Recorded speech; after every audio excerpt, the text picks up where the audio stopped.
Breaking news! A U.S. Navy helicopter is conducting a routine patrol in international waters in the Caribbean. Clear skies, standard mission. And suddenly, without warning, a Venezuelan vessel directs a military laser directly at the aircraft. It wasn't a mistake. It wasn't a case of mistaken identity. It was a clear signal. The question now haunts governments and military analysts. Are we facing a calculated provocation by Venezuela, or a red line that the United States cannot ignore? Subscribe if you believe the US acted correctly in reinforcing its military posture after this incident. Leave your opinion. Necessary response or dangerous escalation? Stay tuned, because what happened in those seconds reveals how real messages are sent when two forces are sized up, and only one dominates the board.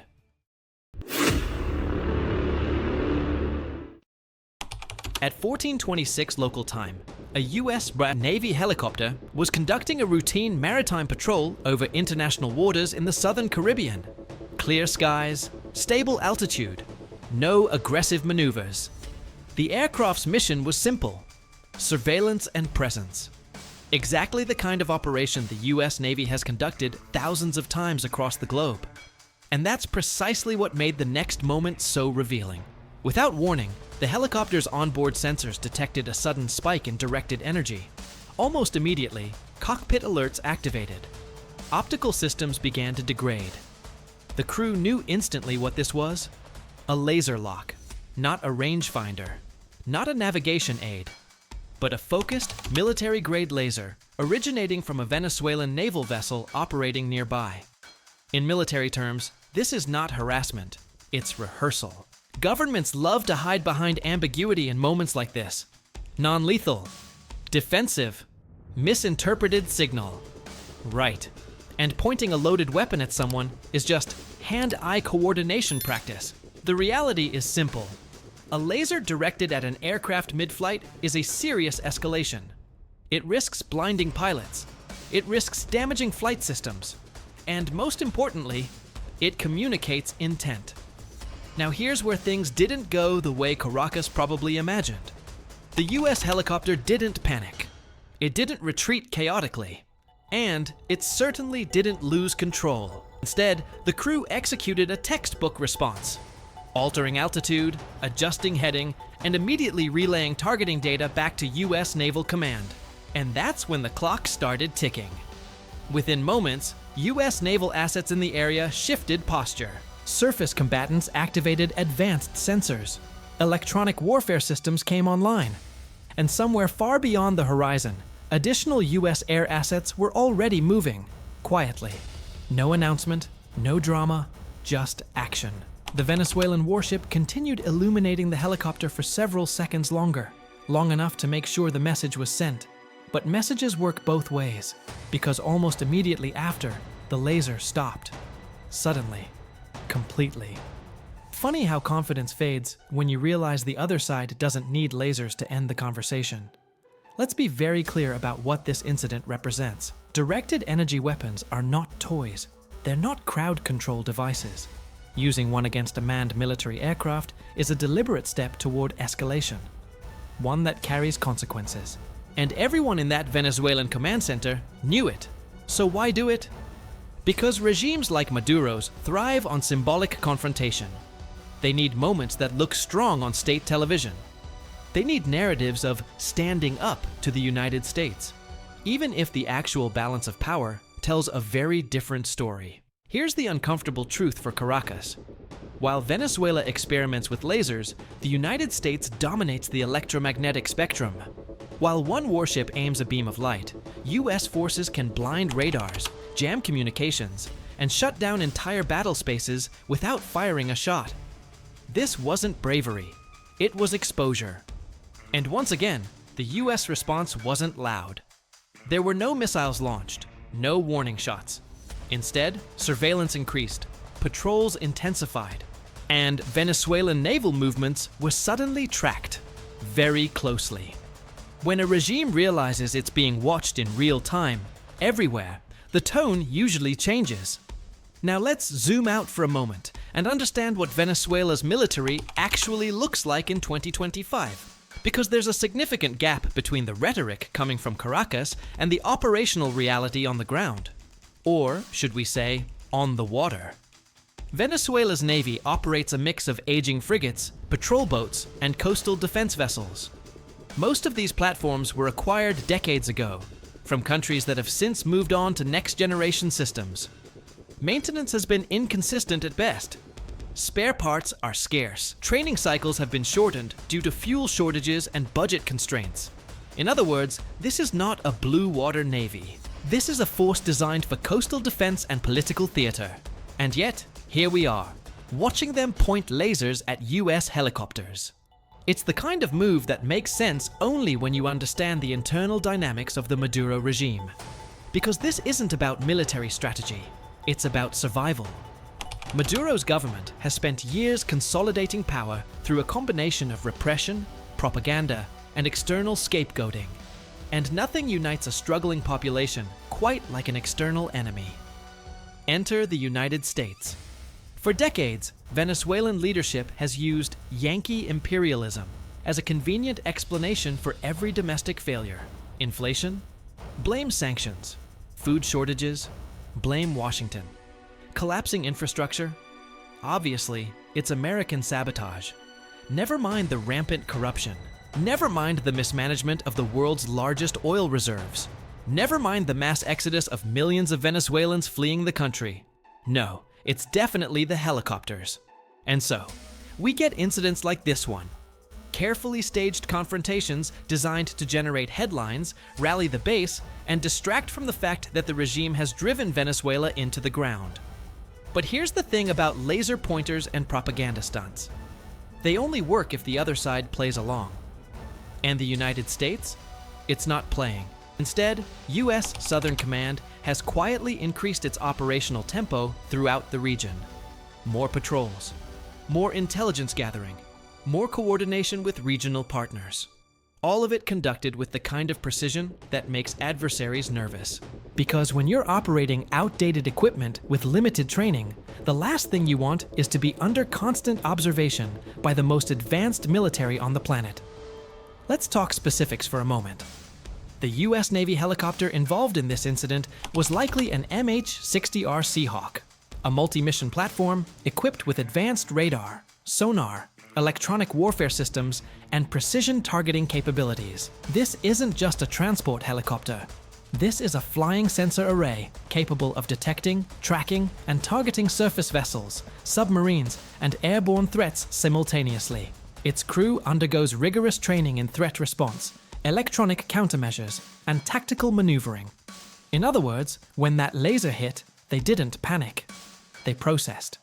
Within seconds, they had identified the source, assessed the threat level, and initiated appropriate countermeasures, all while maintaining flight stability and continuing their mission. Now, compare that to the Venezuelan vessel that initiated the laser strike. It's a fair bet that ship's crew was following orders from command, orders likely issued for political rather than tactical reasons. And here's where things get interesting.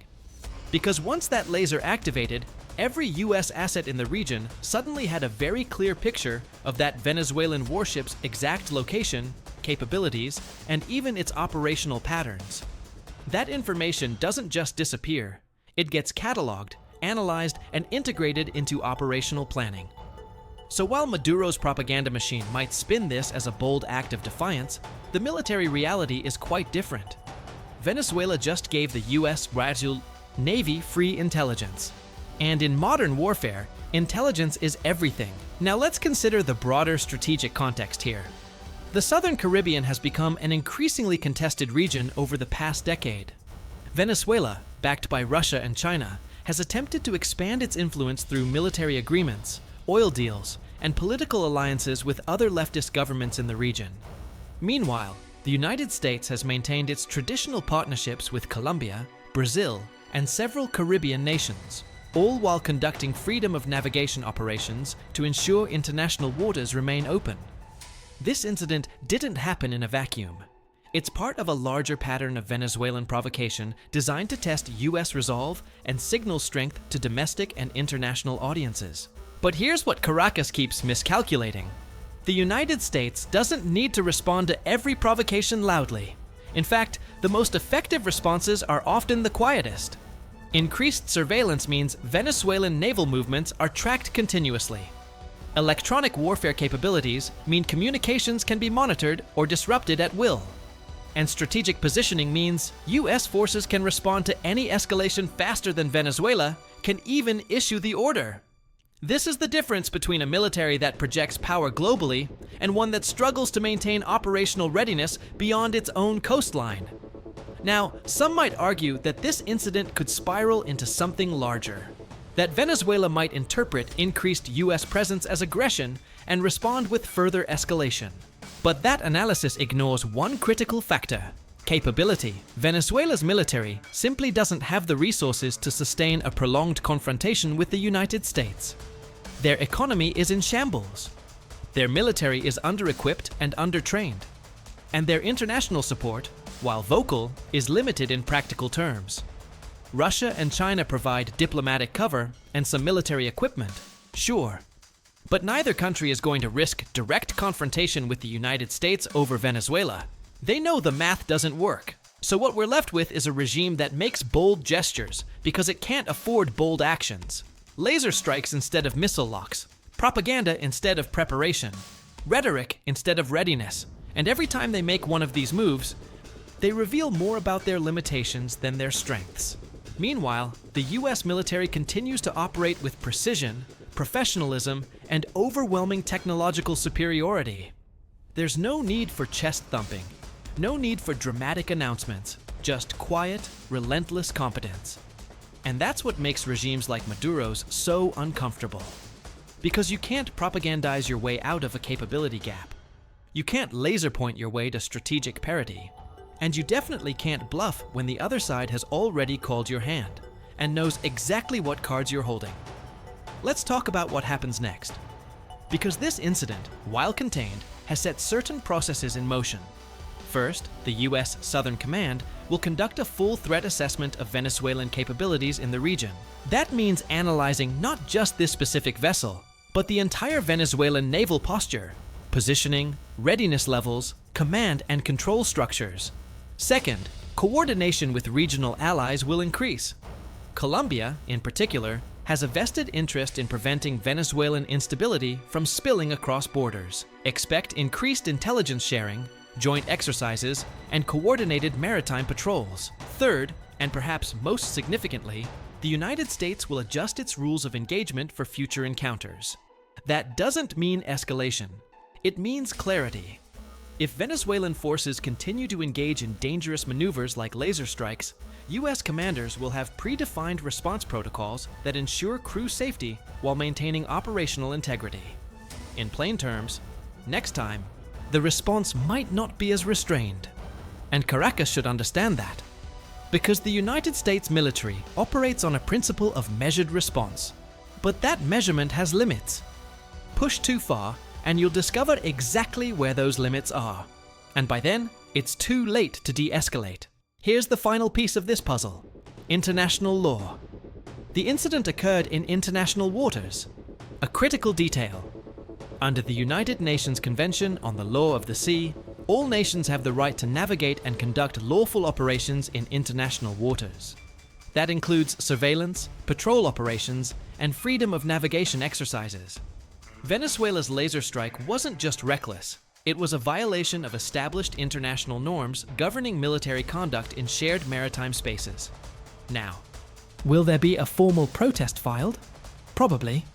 Will it change Venezuelan behavior? Unlikely. But it adds another layer to the international record. One more documented instance of Venezuelan aggression that can be referenced in diplomatic forums, security briefings, and strategic planning documents. Over time, these incidents accumulate. They shape perceptions, they influence policy, and they provide justification for measures that might otherwise face international scrutiny. In other words, every time Maduro's forces pull a stunt like this, they're building the case against themselves, and they don't even realize it. So here we are. A US Navy helicopter conducting a routine patrol gets targeted by a Venezuelan laser. The crew responds professionally. US forces adjust posture. Intelligence is gathered, and the world keeps turning. No explosions, no casualties, no war. Just another reminder that when you're operating a second-rate military with delusions of grandeur, the smart move is probably not to pick fights with the most advanced navy on Earth. But then again, wisdom and desperation rarely coexist. And Maduro's regime, it's been desperate for years. Desperate for legitimacy. Desperate for relevance. Desperate for something, anything, that looks like strength. So they point lasers at helicopters and call it resistance. Meanwhile, the United States continues to operate exactly as it always has. Globally, professionally, overwhelmingly. And somewhere in the Caribbean, another patrol is already underway. Same mission, same professionalism. And this time, everyone involved knows exactly what happens if someone decides to test American resolve again. When a regime realizes it's being watched in real time, everywhere, the tone usually changes.